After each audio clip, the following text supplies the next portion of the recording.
हो गए हैं भर्ती प्रक्रिया की जांच को लेके कि हम बच्चों का सिर्फ यही मानना है कि इसमें बहुत बड़े स्तर पर धांधली हुई है, क्योंकि जिस कंपनी को ये टेंडर दिया गया था वो कंपनी 6 राज्यों में बैन है। एमपी सरकार ने उस पर 3 करोड़ रुपए का जुर्माना भी लगाया हुआ है और भर्ती बोर्ड का ऑफिस और NSC-IT का ऑफिस भर्ती बोर्ड के ऊपर है, ठीक है। और उसके बाद इस कंपनी को टेंडर दिया गया क्यों? और इस भर्ती प्रक्रिया को जब बच्चों का ऑब्जेक्शन है, सरकार का कर्तव्य बनता है कि उस भर्ती की कम से कम जांच तो करवा ही सकती हैं। और इस वाली भर्ती पे कोई भी जांच का अभी तक कोई भी आदेश नहीं है, किसी के पास कोई संज्ञान नहीं ली जाएगा। और दूसरी बात, बच्चे अगर योगी जी के पास कोशिश करते हैं मिलने की, तो बच्चों को हर तरीके से भरपूर प्रयास करके रोका जा रहा है। प्रशासन भी कहीं ना कहीं रोक रहा है, अधिकारी भी रोकने का प्रयास कर रहे हैं कि ये बातें जो है योगी जी का जो मतलब ये बात जो है ये योगी जी के पास तक ना पहुंच पाए।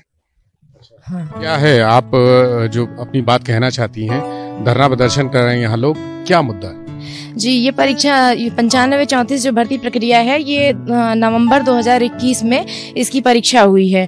तभी से आए दिन खबरें आ रही थी कि पेपर लीक हो रहा है, सेंटर सील हो रहे हैं, उसके बावजूद भी कोई संज्ञान नहीं लिया गया। 14 अप्रैल को रिजल्ट आउट कर दिया जाता है और उसमें ऐसे ऐसे बच्चे हैं कि जिनके खिलाफ FIR है, जिनकी चीजें वायरल हुई हैं, जिन्होंने कुछ महीने पहले 1.5 महीने पहले बिल्कुल वो 30-35 अंक ला पाए हैं, वो इस प्रक्रिया में टॉपर रहे हैं। और एक बच्चा है ये प्रतीक चौधरी, आज इसकी पुलिस लाइन में DBPST हो रही है, जिसपे कुछ बच्चों को जानकारी मिली, वहां जो लोग थे उन्होंने भी बताया। और जिस एजेंसी ने परीक्षा संपन्न कराई है उस एजेंसी को 6 राज्यों में बैन किया गया है। भोपाल हाईकोर्ट ने उस पर 3 करोड़ रुपए का जुर्माना लगाया है।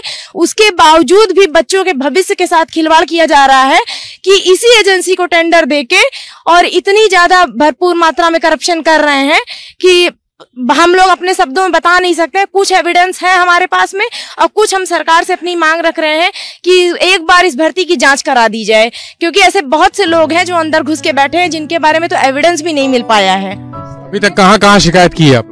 मैंने भर्ती बोर्ड में भी ज्ञापन दिया है, डिप्टी CM के पास भी ज्ञापन दिया है, लेकिन हमारी बातें कहीं नहीं सुनी जा रही हैं, सब जगह दबाई जा रही हैं। मैं ये माननीय योगी जी से कहना चाहूंगी कि अगर 15 लाख 20 लाख दे के UPSI दरोगा बनेंगे, UPSI में सेलेक्ट होंगे, तो वो क्या हमें सुरक्षा दे पाएंगे? वो उत्तर प्रदेश के 3 करोड़ जनता के साथ क्या सुरक्षा कर पाएंगे? देश के कैसे 23 करोड़ जनता की कैसे सुरक्षा करेंगे? किस तरीके से वो संभालेंगे?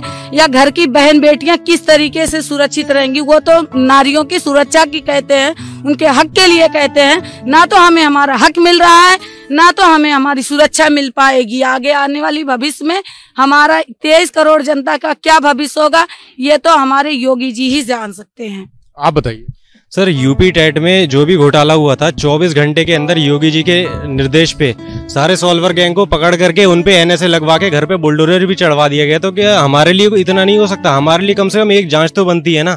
एक जांच भी अगर हमारी हो जाती है तो हम तो उसी में संतुष्ट हैं। अगर ठीक है आपकी निष्पक्ष रूप से हुई आपका एग्जामिनेशन, तो एक जांच करा दीजिए, भले ही SIT से करा दीजिए, किसी से भी करवा दीजिए, एक जांच तो इतनी बनती है ना।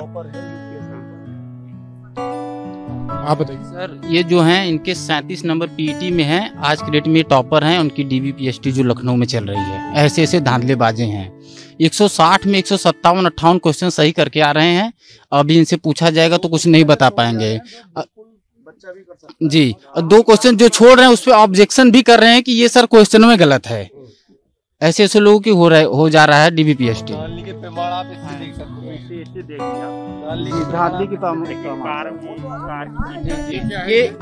ये स्क्रीनिंग है सर, स्क्रीनिंग है। ये कार में बैठ के पेपर दिया जा रहा है। आप देख सकते हैं इसके नीचे Google Chrome, UC browser apps वगैरह खुले हुए हैं। ये लैपटॉप पे पेपर दिया जा रहा है, इसमें वेबकैम भी है, जबकि कोई भी एग्जाम में वेबकैम नहीं होता है सर जी। ये कार में बैठ के कैसे पेपर दे रहे हैं? ये स्क्रीनिंग है सर, सॉफ्टवेयर है। वो अंदर वो अपना माउस हिला रहे हैं, ये अंदर ये कार में बैठ के क्लिक कर रहे हैं माउस से, सारा आंसर यहाँ से टिक हो रहा है सर जी जी। जिस तरह से व्हाट्सएप हैक होता है ना, उस तरह से एक स्क्रीन को आप बाहर से भी कहीं से भी चला सकते हो। ये केवल तभी होता है जब ऊपर के लोग आपको इसकी अनुमति देते हैं। यानी ये कहीं ना कहीं संदेह की तो बात है ही।